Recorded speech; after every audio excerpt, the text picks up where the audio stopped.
अस्सलाम वालेकुम नाज़रीन, बहरान टीवी में भलीकार मां हां मुबशर सोलंकी। सब खां पहिरीं हिकु नज़र हेडलाइन ते।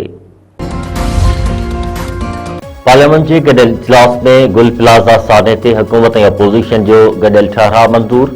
एमक्यूएम जे फारूक सत्तार पारां ख़ौतुन जे वारसनि लाइ माली इमदाद जो मुतालबो। पीपी सेनेटर शहरी रहमान चयो आहे त वाक़े जी जांच जे हवाले सां मीडिया पीपल्स पार्टी खां हिसाब पई वठे। उहो मीडिया जो हक़ आहे, पर हक़ीक़तूं साम्हूं आंदियूं वञनि। बाहि कीअं लॻी, हक़ीक़तूं साम्हूं अची रहियूं आहिनि। पीपल्स पार्टी कराची जे मसइलनि खे ज़िम्मेवारी सां ॾिसे थी। सेनेट में opposition leader Allama Raja Nasir Abbas Gaza peace board ते एतिराज़ वारे छॾिया। अल्लामा राजा नासिर अब्बास चयो आहे त ग़ज़ा बोर्ड पीस जा नुक़्ता कहिड़ा आहिनि, असांखे बि ख़बर नाहे। असीं इतफ़ाक़ राय खां सवाइ पीस बोर्ड में शामिल थी विया आहियूं। उन ख़िलाफ़ ठाहराउ मंज़ूर करणु घुरिजे। पार्लियामेंट जे गॾियल इजलास में ॻाल्हाईंदे अल्लामा राजा नासिर अब्बास वधीक चयो त ग़ज़ा जा माण्हू पंहिंजी आज़ादी जी जंग विड़ी रहिया आहिनि। नेतनयाहू हर ॾींहुं हमला ऐं कब्ज़ा पियो करे। आलमी अदालत नेतनयाहू खे दहशतगर्द करार ॾेई चुकी आहे। गुल प्लाज़ा मां वधीक 4 ॼणनि जा उज़वात, फौतुनि जो अंग 71 थी वियो। 80 माण्हू अञा लापता। सर्च ऑपरेशन आख़िरी मरहले में दाख़िल। इमारत जो मलबो हटाइण दौरान वधीक 4 फौतुनि जे लाशनि जा उज़वा मिलिया। वधीक हिकु फौती जे लाश जी डीएनए ज़रिए सुञाणप। मजमूई तौर 18 लाशनि जी सुञाणप थी चुकी। डीसी ॾखण जो चवणु आहे त सर्च ऑपरेशन हतमी मरहले में आहे, अॼु मुकमल थी वेंदो।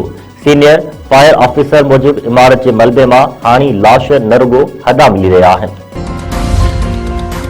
इंसानी हक़नि जी अॻवान ईमान मज़ारी मुड़ुस हादी चट्ठा समेत गिरफ़्तार।